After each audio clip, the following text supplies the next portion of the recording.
জুয়া খেলায় প্রচুর টাকা হেরে গিয়েছিল। পরবর্তীতে আবার খেলার জন্য স্ত্রীর কাছে টাকা চেয়েছিল।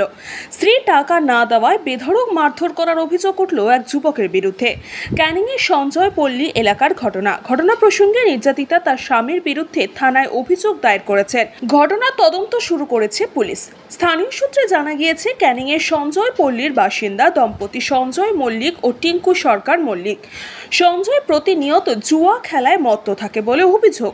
রাতে জুয়া খেলে প্রচুর টাকা হেরে যায়। পরে আবার খেলার জন্য স্ত্রীর কাছে গিয়ে টাকা চায় সে। টাকা দিতে অস্বীকার করে টিঙ্কু। অভিযোগ, টাকা না পেয়ে স্ত্রীর ওপর ছুরি নিয়ে চড়াও হয় সে। বেধড়ক মারধরও করে। ঘটনায় গুরুতর জখম হয় বধূ। স্থানীয়রা ওই বধূকে উদ্ধার করে চিকিৎসার জন্য ক্যানিং মহকুমার হাসপাতালে নিয়ে যায়। ঘটনা প্রসঙ্গে আক্রান্ত বধূ জানিয়েছেন, ও জুয়া খেলে হারিয়ে গেছে। জুয়া খেলে হারিয়ে যাই ও পালাইছে। পালাই আমার মেয়ের কাছে পয়সা চাই। আমার মেয়েকে আমি পয়সা কোথায় পাবো? আমার কাছে কি রাখিছিস তুই? আমি কোথায় পাবো? ও তোর মার কাছ থেকে নিয়ে আয়। আমার মা কোথায় পাবে টাকা?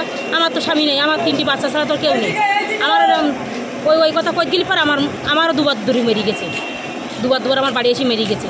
প্রধানের কাছে বিচার দিছি। প্রধান কয় ও সংসার করতে হয়, মেয়ে থাকলে সংসারই করতে হবে। মেয়ে পাঠা দাও একবার প্রধানের থেকে সব পাঠা যাবে।